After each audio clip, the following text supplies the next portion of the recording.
Yes.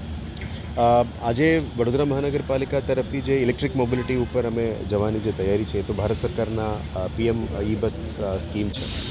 એ અંતર્ગત જે કામગીરીની સિવિલ ઇન્ફ્રાસ્ટ્રક્ચર જે બનાવવાની છે, આજે ગોત્રી વિસ્તારમાં જે સ્ટેશનની તૈયારી ચાલી રહી છે સિવિલ ઇન્ફ્રાસ્ટ્રક્ચર, એની કામની નિરીક્ષણમાં અમે આવ્યા છે. સાથે સાથે જે ઇલેક્ટ્રિકલ ઇન્ફ્રાસ્ટ્રક્ચર જે બનાવવાની છે એની પણ તૈયારી ચાલી રહ્યા છે. એટલે આજે સિટી એન્જિનિયર અને એમની ટીમ અને ઇલેક્ટ્રિક મોબિલિટીના ટીમને સાથે સિવિલ ટીમ, ઇલેક્ટ્રિકલ ટીમને સાથે અમે નિરીક્ષણમાં આવ્યા છે. આજથી લગભગ 1 મહિનાની અંદર આ બધું કામ ઇલેક્ટ્રિક ચાર્જિંગ ઇન્ફ્રાસ્ટ્રક્ચર બનશે ત્યારે સિટી ઇલેક્ટ્રિક બસીસ અમે રોલ આઉટ કરી શકાય એ બાબતની તૈયારીઓ છે. કારણ કે આ ભારત સરકારની સ્કીમ છે. દરેક મહાનગરોમાં, મોટા મહાનગરોમાં જે ફાસ્ટ ઇન્ફ્રાસ્ટ્રક્ચર કરે છે એમને ફાળવણી કરવા માટે જે પ્લાનિંગ છે. અહીંયા અને આપણે રેલવે સ્ટેશનની બાજુમાં જે આપણે સિટી બસ સ્ટેશન ત્યાં પણ એક ચાર્જિંગ ઇન્ફ્રાસ્ટ્રક્ચર આપણે બનાવવાના છે. એટલે તબક્કાવાર બસીસ આવશે, તબક્કાવાર બસીસની રોલ આઉટ કરવાની છે.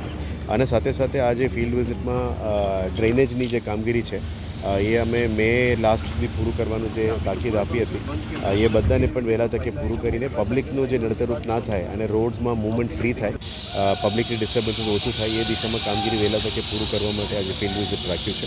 એટલે ડ્રેનેજનું ઇશ્યુઝ, પાણીનું ઇશ્યુઝ બધા વહેલા તકે પૂરું કરવાનું છે.